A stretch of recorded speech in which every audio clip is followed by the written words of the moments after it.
na diocese de Grenoble. Em meados de setembro de 1846, olha esse pedacinho da história que muito pouco se fala.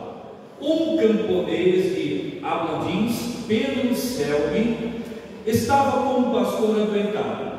Desceu então a Corpus até a casa do seu amigo, um carroceiro de nome Jerome, e disse: empresta-me teu Maximino por alguns dias.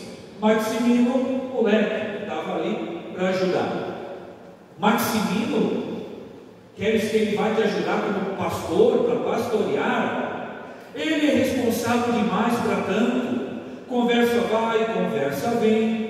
A 14 de setembro, o garoto Maximino então vai a Ablandins ajudar. No dia 17 de setembro, ele encontra a pequena Melânia lá na aldeia. No dia seguinte, dia 18, os dois, pensa, dois moleques trabalhando, pastoreando, né? Coitado do gado, né? Coitado das ovelhas. No dia 18 vão pastorear seus rebanhos nos terrenos da comuna, no Monte Planudo. Conversam então e decidem voltar a pastorear juntos no dia seguinte. No mesmo, gostei do teu papo, menina. Amanhã vamos de novo aqui trabalhar de pastor, né?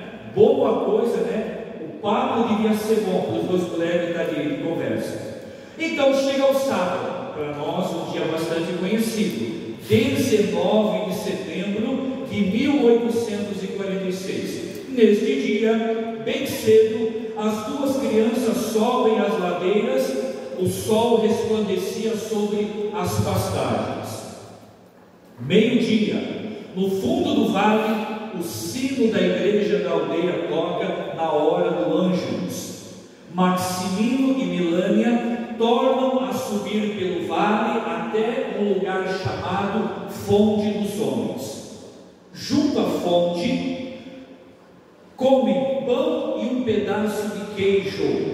Outros meninos pastores da região juntam-se a eles e passam a conversar. Pronto, se dois moleques juntos batendo papo já não estava bom, agora a molecada toda da aldeia, da região, batendo papo. Depois que eles partiram, Maximino e Melânia atravessam o regato e descem alguns passos até os dois assentos de pedras empilhadas junto à poça seca de uma fonte sem água, conhecida como a Pequena Fonte.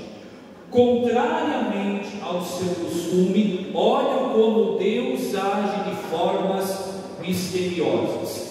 Contrariamente ao seu costume, as duas crianças se estendem sobre a relva, deitam no meio do gramado e dormem. O clima sob o sol de final de verão era agradável. Nenhuma nuvem no céu, céu de brigadeiro.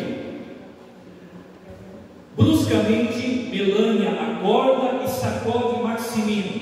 Maximino, Maximino, vem depressa, vamos ver as nossas vacas, não sei onde andam.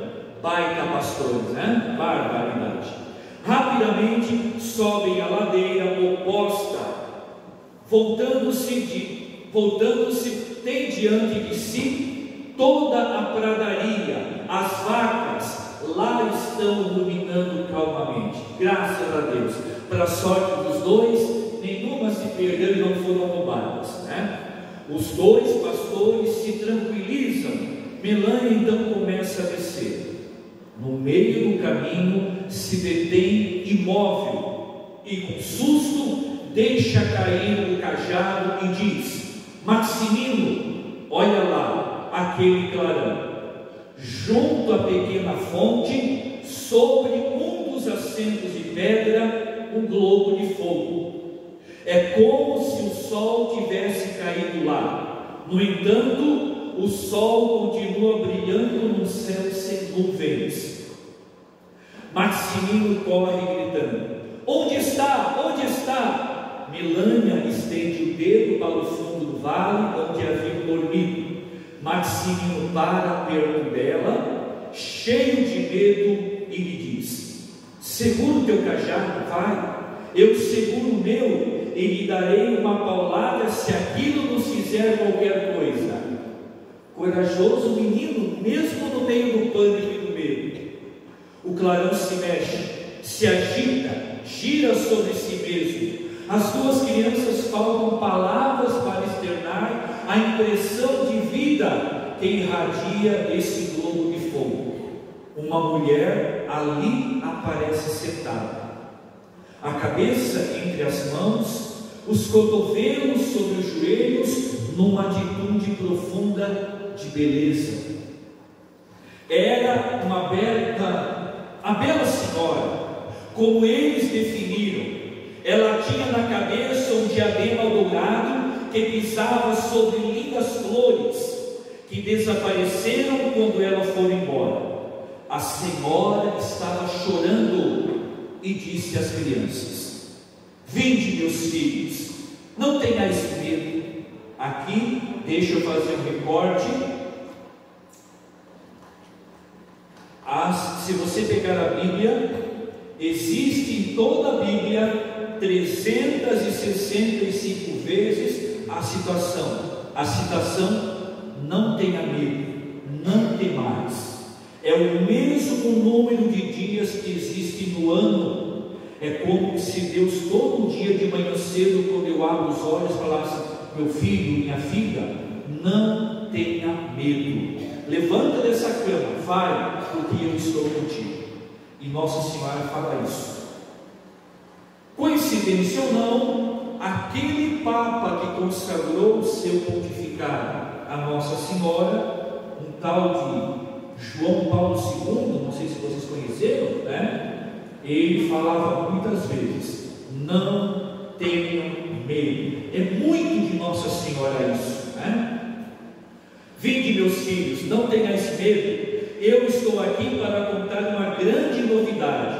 Se meu povo não quiser aceitar, vejo-me forçado a deixar cair o braço do meu filho, né? E a Virgem continuou então um bonito diálogo, falando com as crianças, convidando elas à conversão, convidando elas à mudança de vida. E vocês dois, fazem bem as orações? Eles responderam, e aqui é muito da criança, né? A criança não mente, a criança não enrola, a criança não engana. E o que eles falaram? Não rezamos muito bem. E Maria continuou: meus filhos, é preciso fazer a oração bem feita, de noite, de manhã. Quando não puderem rezar, recitem ao menos um Pai Nosso, uma Ave Maria. Mas quando tiverem tempo, é preciso rezar mais. Padre Vicente falava muito da mãe a mãe que não ora, a mãe que não pede o Espírito Santo, né? É a mãe orgulhosa. Por quê? O orgulhoso não precisa de Deus. Ano que vem é o ano da reconciliação. O orgulhoso não vai se reconciliar, porque ele não erra, ele não pega, né? É mais fácil jogar a culpa é sua, porque daí eu não sou obrigado a mudar de vida. E Nossa Senhora vem pedindo a partir daquelas crianças, que o mundo todo mudasse de vida. Conversão, né? Quem tem carteira de habilitação e dirige aqui sabe, né? Hoje em dia tem tantas aulas para ficar sentadinho lá, e a gente aprende lá na escola para tirar a carteira de motor. Eu estou andando aqui, de repente faço uma conversão à esquerda, ou uma conversão é mudar o sentido que eu estou andando, é tomar um outro caminho. Converter-se a isso é mudar o caminho da minha vida. E Deus vem nos convidar a fazermos isso através da Bela Senhora, né?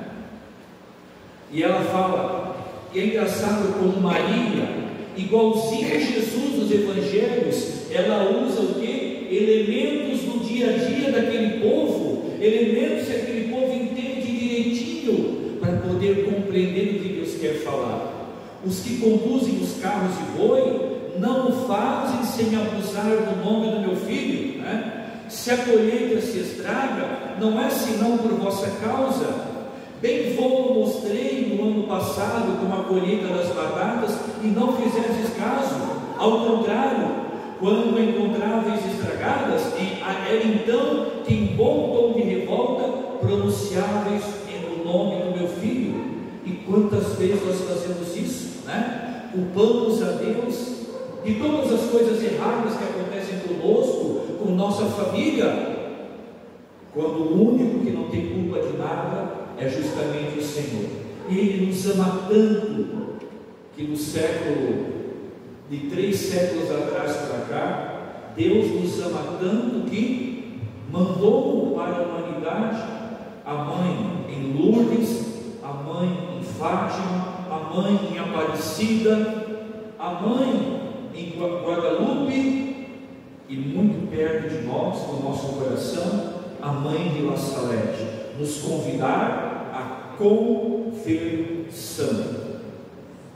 Há meses atrás estava eu, Adriana, coordenadora estadual, a Nanda, ex-coordenadora também, falando com o nosso bispo de Joinville, e Dom Francisco falava: eu quero que todas as 66 paróquias da Diocese de Joinville tenham pelo menos um grupo do movimento Mães que Oram pelos Filhos, porque chegou nos ouvidos do nosso Pai Maior da Diocese o bem que vocês estão fazendo às vossas paróquias. Uma mãe que ora, ela não faz a diferença somente em casa, ela faz a diferença também na comunidade. Quantas vezes na reunião do clero aqui, os padres vêm falar diácono, quando tem festa da padroeira, mães que oram estão lá numa barraquinha ajudando, trabalhando, porque a mãe é a última que para de trabalhar em casa. Verdade ou mentira? A mãe na comunidade não é diferente. É aquela que ajuda a servir como catequista, como ministra, como animadora de grupo bíblico, na liturgia e em tudo aquilo que a igreja chama. Tá? Eu quero terminar por aqui a história, né? Apenas um pedacinho, mas o que me chama muito a atenção na história foi o pequeno Maximino. Olhavam para ele e achavam que ele não tinha capacidade de fazer nada. É só um guri, é só um moleque. Mas Deus, Ele tem um amor predileto por aqueles que o mundo não enxerga, né? Tem 2 músicas bonitas. Uma é aquela evangélica que fala, né, que Deus conhece a cada um de nós. E a outra, aquela música que levou o professor Felipe Aquino à conversão, né, que ele fala: você tem valor, o Espírito Santo habita em você. Não importa o que dizem de você, mãe, o importante é que você está aqui. E louvamos a Deus que a graça do Senhor, ela não termina. Assim como o padre lembrava, o padre falava que o Kerst lembrava, passava fica na minha cabeça, porque a minha formação foi toda dentro da RCC, naquele fevereiro de 1967, aquele grupo de adolescentes que foi para aquele casarão lá em Duquesne para rezar. E lá, na humildade deles, o Espírito Santo veio a pedido do Vaticano II, das palavras de São João 23. E a fundadora, a primeira pessoa a receber o Pentecostes na renovação carismática, chama-se Beth Gallagher Mansfield. E um dia no retiro ela contando, o filho dela mais jovem, quando ficou adolescente, começou a ficar rebelde, a não querer ir mais para a igreja, então ela começou a fazer uma poderosa oração. Toda noite, quando o filho adormecia, ela ia na pontinha dos pés do quarto e, sem encostar nele, para que ele não acordasse de longe, ela impunha a mão direita e fazia aquela oração que a gente precisa ir para a faculdade de teologia para aprender. Ela rezava 3 vezes, toda noite: vem Espírito Santo, vem Espírito Santo, vem Espírito Santo. E no testemunho dela, ela fez isso muitas noites por um ano. E quando deu um ano, pouco menos de um ano, o filho dela mudou como que da água para o vinho. Por quê? porque Maria, esposa do Espírito Santo, é aquela que vem humildemente. Eu sentado ali olhava, né? O dono da casa está lá atrás, está tapado por isso aqui. A imagem de São Francisco de Assis está lá atrás. Eu fico imaginando no céu a alegria dele de ver a Mãe Maria na sua frente, porque a história dos santos é assim: eles desapareciam para que Jesus e Nossa Senhora aparecessem. Fecha teus olhinhos, mano, preparando o nosso coração para este momento tão bonito. Jesus vai vir rezar conosco hoje, vai vir nos amar, vai vir tocar aonde nós precisamos ser tocados. Mas agora, eu quero convidar você, mãe, com teus olhinhos fechados, a fazer memória agora desse momento tão bonito para nós, que é da aparição de Nossa Senhora de La Salete a Maximino e Melania. Nossa Senhora escolhe para aparecer sempre para os mais humildes, para aqueles que têm humildade, para aqueles que talvez o mundo olhe para eles e diga: disso aí não vai dar nada. E Nossa Senhora está olhando para mim e para você agora. Esta mãe que chora pelos nossos pecados, pelos meus pecados, pelos teus pecados. Esta mãe que chora pelos nossos filhos, por aqueles que ainda não conheceram Jesus, por aqueles que são rebeldes. Queremos pedir à Virgem Maria: Mãe, tu que na imagem de La Salete aparece como um avental, a mãe que trabalha, a mãe que serve, Mãe, cobre-nos agora com o teu avental. Que lá na nossa comunidade, Mãe, que lá na nossa família, nós possamos ter a coragem de servir, receber a graça de Pentecostes, com o carisma do nosso movimento, mas que nós possamos ser conhecidos na nossa comunidade como aquela que serve, aquela que veste o avental, aquela que dá o seu sim para o serviço, para que através do teu sim, mãe que está aqui presente, outras mães possam ser verdadeiramente impactadas, que o teu servir na tua comunidade possa impactar as outras mães, e elas sintam também o desejo de servir, o desejo de abraçar o carisma a mães que oram pelos filhos, o desejo de ser como a mãe de La Salete, para que, servindo os outros, os nossos filhos também possam ser alvo da graça de Deus. Por isso, com nossos olhos fechados, vamos cantar, pedindo a graça que Deus tem para nós nesta tarde.